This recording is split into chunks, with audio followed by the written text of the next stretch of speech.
हरियाणा विद्यालय शिक्षा बोर्ड के 10वीं कक्षा के छात्रों का कल 5 मार्च 2025 को फिजिकल एजुकेशन विषय का एग्ज़ाम है और इस एग्ज़ाम की तैयारी के लिए आज मैं आपको इस वीडियो के अंदर फिजिकल एजुकेशन का क्वेश्चन पेपर दिखाऊंगा विद सॉल्यूशन, ताकि आप अपने एग्ज़ाम की अच्छे से तैयारी कर सकें। वीडियो अच्छी लगे तो लाइक करें, चैनल को सब्सक्राइब करके ऑल के बटन के ऊपर क्लिक कर ले, ताकि जब नेक्स्ट वीडियो अपलोड हो तो उसका नोटिफिकेशन आपको मिल जाए। अब क्वेश्चन पेपर देखते हैं। तो यहाँ से आपके क्वेश्चन स्टार्ट होते हैं। पहला क्वेश्चन है, मानव शरीर में कुल कितनी हड्डियां होती हैं? तो इसका आंसर है 206, यानी कि मानव शरीर के अंदर टोटल 206 हड्डियां होती हैं। उसके बाद अगला क्वेश्चन है, वंदे मातरम गीत किस पुस्तक में छपा था? तो ये आनंद मठ नामक बुक में छपा था। उसके बाद तीसरा क्वेश्चन है, वायु में नाइट्रोजन की मात्रा कितने प्रतिशत होती है? तो वायु के अंदर 78% जो है नाइट्रोजन की मात्रा होती है। उसके बाद अगला क्वेश्चन है, टीबी से बचने के लिए कौन सा टीका लगाया जाता है? तो टीबी से बचने के लिए जो है बीसीजी का टीका लगता है। उसके बाद अगला क्वेश्चन है, किस महिला खिलाड़ी को उड़न परी कहा जाता है? तो पीटी उषा को जो है उड़न परी भी कहा जाता है। उसके बाद अगला क्वेश्चन है, द्रोणाचार्य पुरस्कार में कितनी राशि दी जाती है? यानी कि ये द्रोणाचार्य जो पुरस्कार हैं इसमें कितने पैसे मिलते हैं? तो इसमें मिलते हैं 15 लाख रुपए। उसके बाद अगला क्वेश्चन है, मानव शरीर में सबसे बड़ी ग्रंथि डैश है? तो सबसे बड़ी ग्रंथि होती है यकृत। उसके बाद संतरा, नींबू, आंवला, इनमें विटामिन सी होता है क्योंकि ये सभी खट्टे पदार्थ हैं। चिकित्सा शास्त्र का जनक डैश को कहा जाता है? तो हिप्पोक्रेटस को कहा जाता है चिकित्सा शास्त्र का जनक। उसके बाद अगला क्वेश्चन है, टीमों के नॉक आउट फिक्चर में कुल कितने मैच होते हैं? तो 13 मैच होते हैं। उसके बाद अगला क्वेश्चन है, एड्स का पूरा नाम लिखो, यानी कि इसकी फुल फॉर्म लिखनी है। तो ये है full form acquired immuno deficiency syndrome. उसके बाद अगला क्वेश्चन है क्वेश्चन नंबर 12, प्रथम एशियाई खेलों का आयोजन कब हुआ था? तो ये हुआ था 1951 में, यानी कि 1951 में पहले एशियाई खेल हुए थे। उसके बाद अगला क्वेश्चन है क्वेश्चन नंबर 13, अभिकथन और कारण वाला है। अभिकथन के अंदर है, संतुलित भोजन शरीर के लिए लाभकारी होता है, और कारण के अंदर है, जंक फूड और फास्ट फूड दोनों शरीर को नुकसान पहुंचाते हैं। तो इसका जो आंसर है वो है ऑप्शन घ। ए और आर दोनों सही हैं, लेकिन आर ए की सही व्याख्या नहीं करता है। उसके बाद क्वेश्चन नंबर 14 है, इसमें भी अभिकथन और कारण है। अभिकथन के अंदर है, मधुमेह एक हानिकारक रोग है, और कारण के अंदर है, मधुमेह मानव शरीर में पैनक्रियाज ग्रंथि के खराब होने के कारण होता है। तो इस क्वेश्चन का जो आंसर है वो है ऑप्शन ग। अभिकथन ए और कारण आर दोनों सही हैं, और अभिकथन ए कारण आर की सही व्याख्या करता है। उसके बाद अगला क्वेश्चन है क्वेश्चन नंबर 15, अभिकथन और कारण वाला है ये भी। नॉकआउट टूर्नामेंट में जो टीम हार जाती है वह टूर्नामेंट से बाहर हो जाती है, और नॉकआउट टूर्नामेंट में समय और पैसा कम लगता है। तो इस क्वेश्चन का जो आंसर है वो है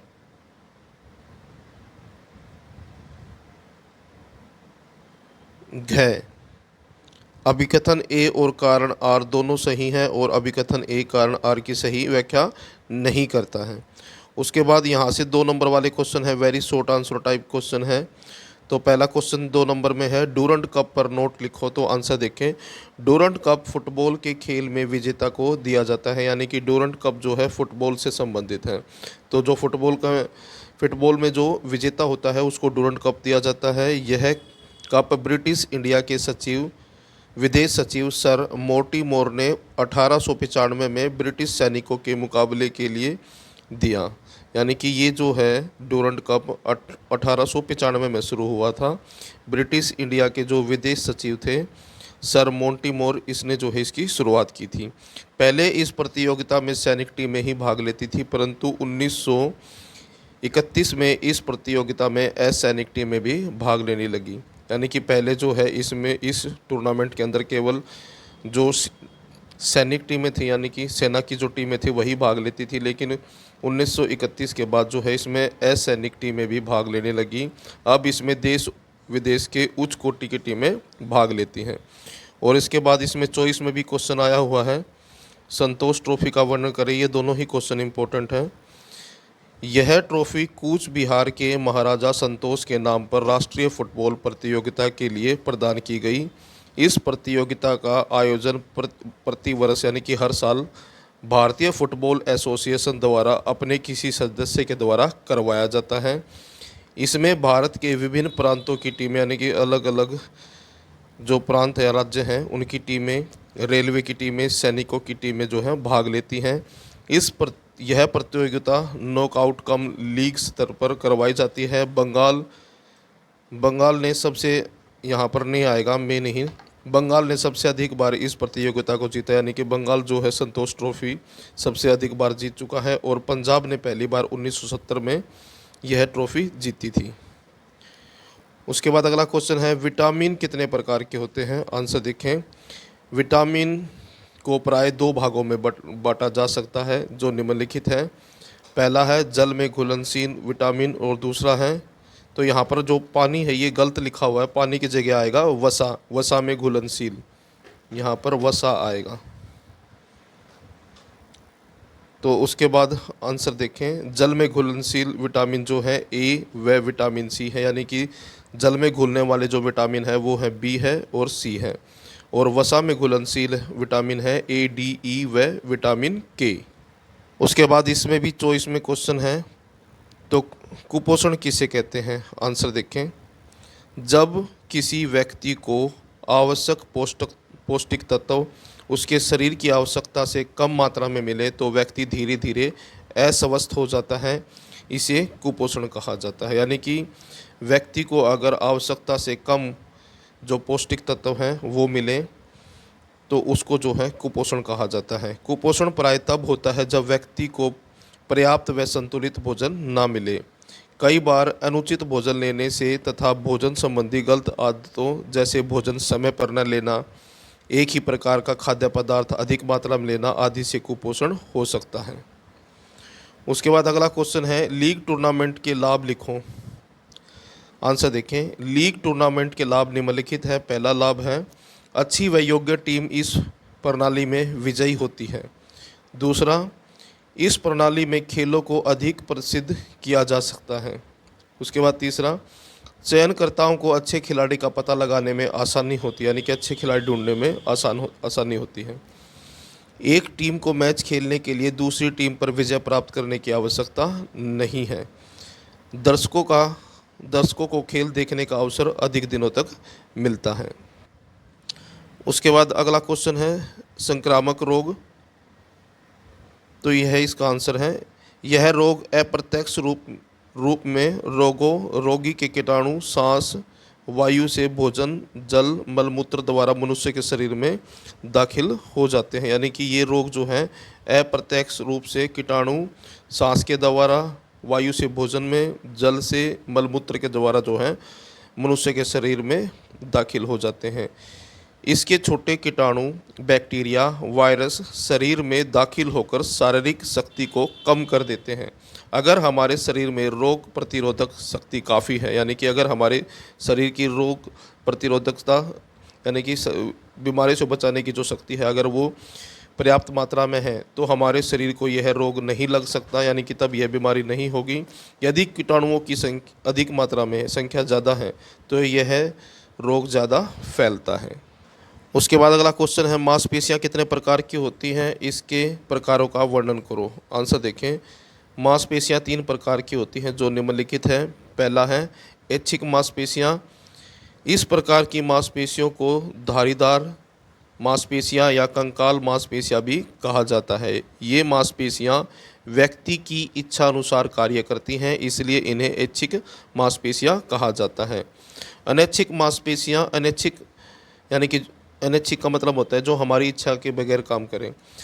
अनैच्छिक मांसपेशियाँ वे मांसपेशियाँ होती हैं जो स्वेच्छा यानी कि अपनी इच्छा से कार्य करती हैं, अर्थात ये मांसपेशियाँ व्यक्ति की इच्छा के अनुसार कार्य नहीं करती, इनके ऊपर हमारा कोई नियंत्रण नहीं होता। उसके बाद हृदय मांसपेशियाँ ऐच्छिक तथा अनैच्छिक मांसपेशियों का मिश्रित रूप है, यानी कि दोनों से मिलकर बनी हुई हैं हृदय पेशियाँ। जिस प्रकार ऐच्छिक मांसपेशियों में धारियाँ होती हैं, उसी प्रकार हृदय मांसपेशियों में भी धारियाँ होती हैं। इस प्रकार की मांसपेशियाँ व्यक्ति के हृदय में होती हैं, इनका रंग लाल होता है। उसके बाद अगला क्वेश्चन है, देश के प्रत्येक नागरिक के 4 कर्तव्य लिखें। आंसर देखें।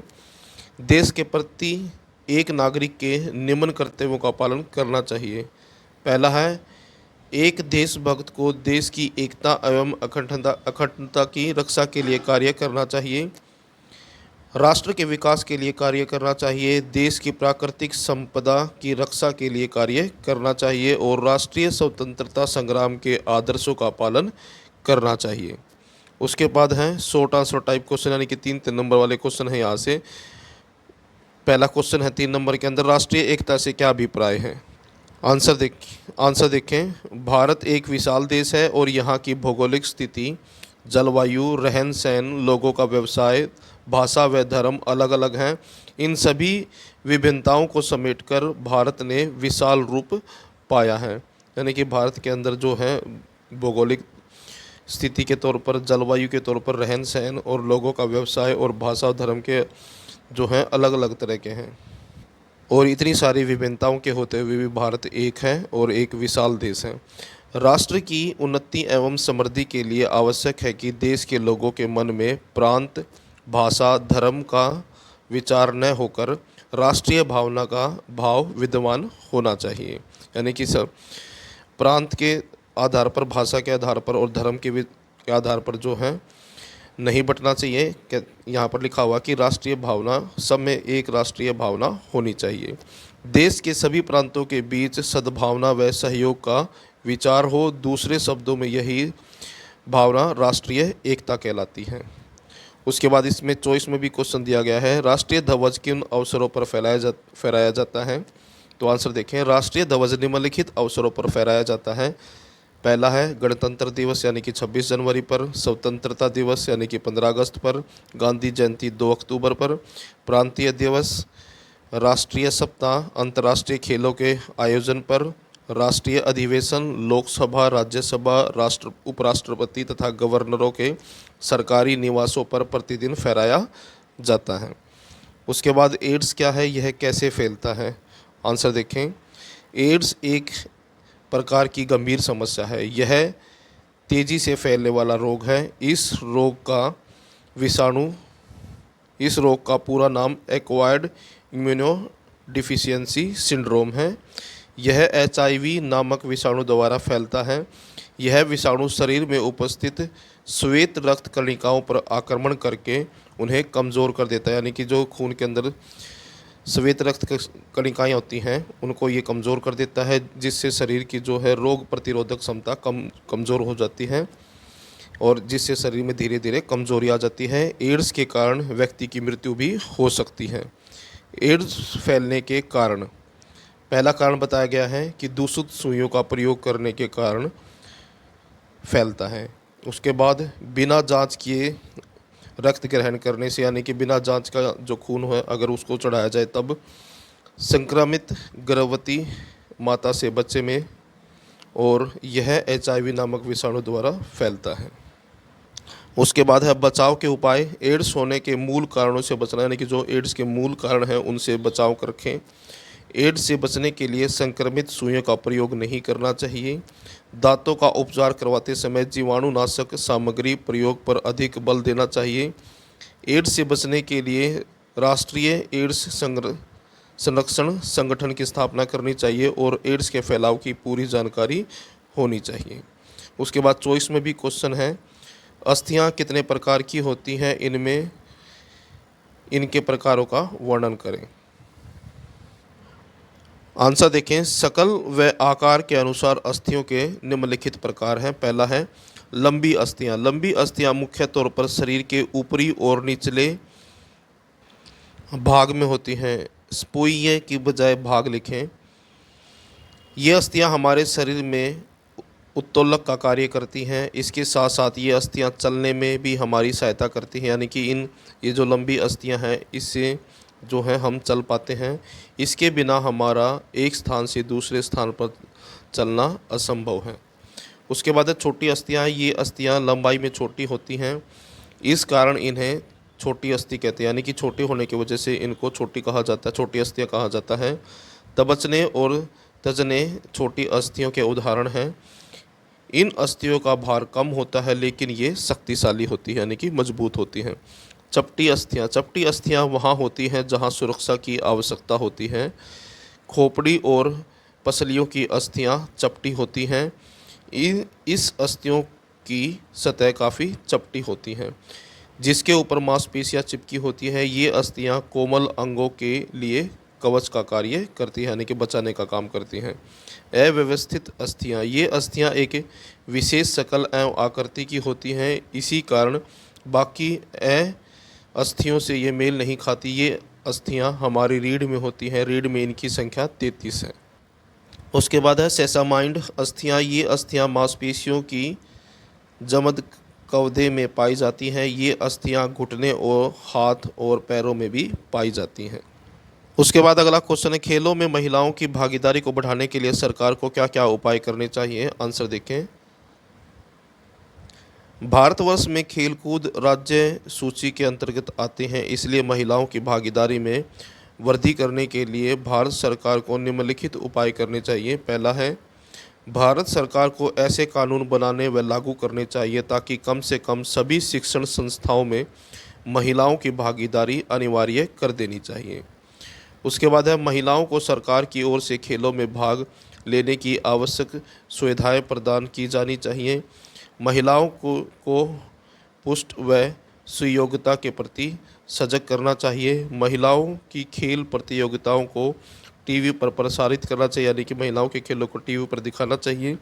सरकार को महिला खेल प्रशिक्षण केंद्र स्थापित करने चाहिए और महिलाओं को खेलों में अच्छी उपलब्धि प्राप्त करने पर सरकारी नौकरी का प्रावधान होना चाहिए।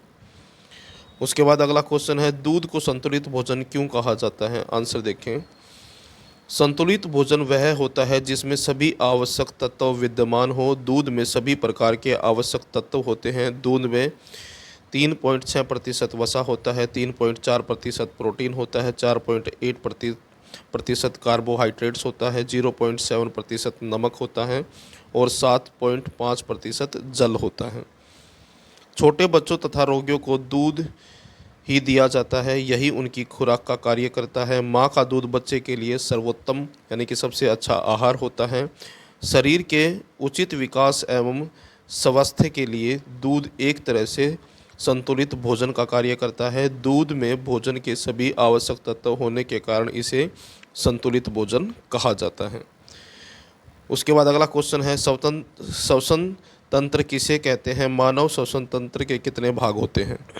आंसर देखें। जब हमारे शरीर की कोशिकाओं को अपनी विभिन्न क्रियाओं को करने के लिए ऊर्जा की आवश्यकता होती है, ऊर्जा प्राप्त करने के लिए कोशिकाएं पोषक तत्वों का ऑक्सीजन द्वारा ऑक्सीकरण करती हैं। O2 का मतलब होता है ऑक्सीजन द्वारा ऑक्सीकरण करती हैं। इस क्रिया के कारण ATP का निर्माण होता है और हानिकारक CO2 यानी कि कार्बन डाइऑक्साइड गैस उत्पन्न होती है।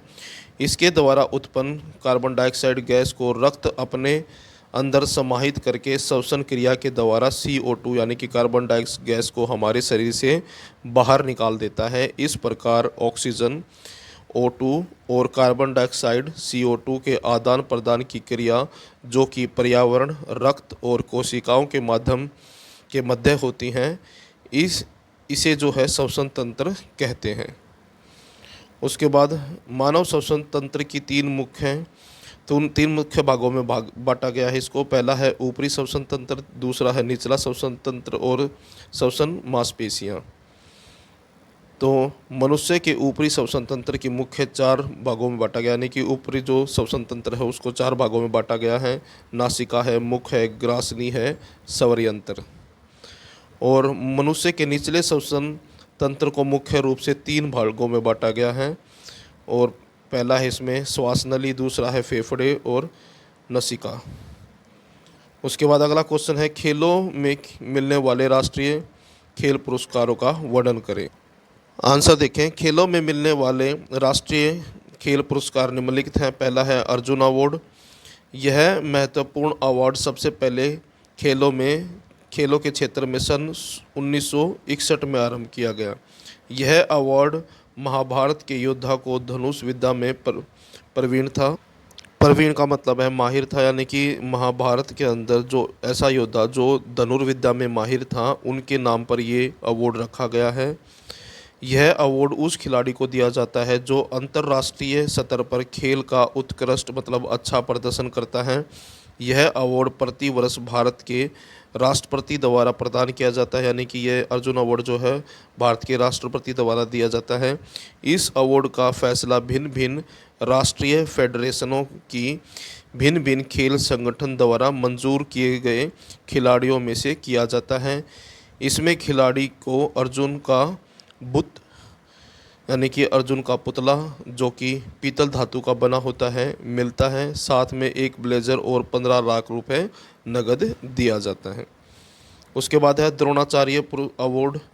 द्रोणाचार्य अवार्ड सन 1985 में आरंभ किया गया था। इस अवार्ड का प्रचलन ठीक ढंग से वैज्ञानिक कोचों को प्रशिक्षण देने के लिए किया जाता है, यानी कि कोचों को ये दिया जाता है ताकि वह अपने प्रशिक्षण द्वारा खिलाड़ियों को अंतर्राष्ट्रीय स्तर तक पहुंचा सके। यह अवार्ड उनके सुंदर प्रशिक्षण और लगन के लिए दिया जाता है। इस अवार्ड में महान गुरु द्रोणाचार्य का बुत, एक शॉल और 15 लाख रुपए नगद दिए जाते हैं। उसके बाद है मेजर ध्यानचंद खेल रत्न पुरस्कार। भारत में दिया जाने वाला सबसे बड़ा खेल पुरस्कार है, यानी कि भारत का जो है सबसे बड़ा खेल पुरस्कार है ये मेजर ध्यानचंद खेल रत्न पुरस्कार। इस पुरस्कार को भारत एवं विश्व हॉकी के सर्वश्रेष्ठ खिलाड़ी के नाम पर रखा गया है, जो कि 3 बार ओलंपिक के स्वर्ण पदक जीतने वाली भारतीय हॉकी टीम के सदस्य रहे। यह प्रतिवर्ष खेल एवं युवा मंत्रालय द्वारा प्रदान किया जाता है। प्राप्तकर्ताओं को मंत्रालय द्वारा गठित एक समिति द्वारा चुना जाता है, यानी कि जिनको दिया जाता है मंत्रालय की जो समिति है उसके द्वारा चुना जाता है, और उन्हें अंतर्राष्ट्रीय स्तर पर पिछले 4 साल की अवधि में खेल क्षेत्र में शानदार और सबसे उत्कृष्ट प्रदर्शन के लिए सम्मानित किया जाता है, यानी कि 4 सालों का उसकी जो खिलाड़ी की जो परफॉर्मेंस है उसके आधार पर इसको दिया जाता है। इस पुरस्कार में एक पदक, एक प्रशस्ति पत्र और नगद राशि पुरस्कृत व्यक्ति को दिए जाते हैं। सन 2018 में यह राशि 7.5 लाख रुपए थी, लेकिन अब यह राशि बढ़ाकर 25 लाख कर दी गई है। सम्मानित व्यक्तियों को रेलवे द्वारा मुफ्त पास सुविधा प्रदान की जाती है, जिसके तहत मेजर ध्यानचंद खेल रत्न पुरस्कार विजेता राजधानी या शताब्दी गाड़ियों में प्रथम और द्वितीय श्रेणी में वातानुकूलित यानी कि एसी कोचों में मुफ्त यात्रा कर सकते हैं। उसके बाद यहाँ से जो है आपके 5 नंबर वाले क्वेश्चन हैं, तो इन क्वेश्चनों को मैं आपको दिखाऊंगा क्योंकि वीडियो जो है काफ़ी बड़ी हो चुकी है। जल प्रदूषण क्या है? 5 नंबर में पहला क्वेश्चन ये है, इसको नियंत्रित करने के उपाय लिखो। तो यहाँ पर आंसर लिखा हुआ है।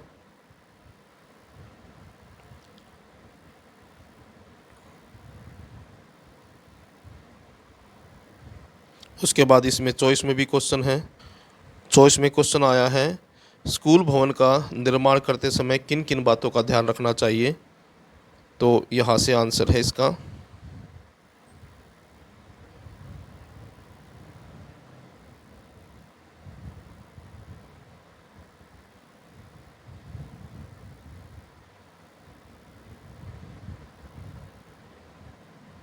उसके बाद अगला क्वेश्चन है क्वेश्चन नंबर 29, महिलाओं के लिए खेलकूद व शारीरिक शिक्षा के महत्व का वर्णन करो। तो यहाँ पर आंसर है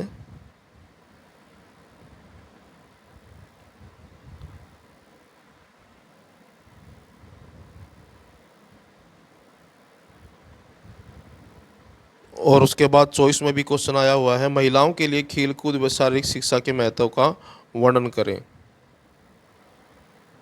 तो ये सभी क्वेश्चन इंपॉर्टेंट है, एग्ज़ाम से पहले इनकी ज़रूर तैयारी करें।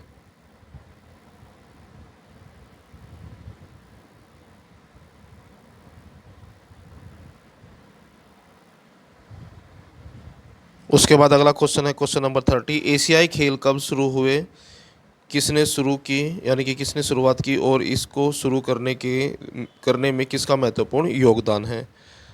और आंसर यहाँ से है।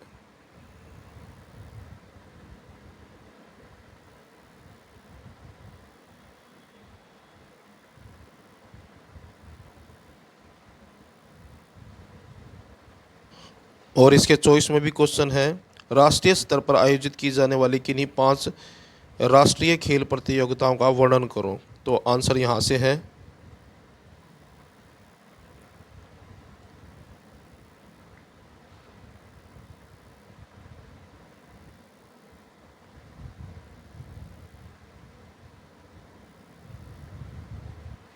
तो ये था आपका 10वीं कक्षा का फिजिकल एजुकेशन विषय का क्वेश्चन पेपर और उसका सॉल्यूशन। वीडियो अच्छी लगे तो लाइक करें, चैनल को सब्सक्राइब करके ऑल के बटन के ऊपर क्लिक कर ले ताकि जब नेक्स्ट वीडियो अपलोड हो तो उसका नोटिफिकेशन आपको मिल जाए।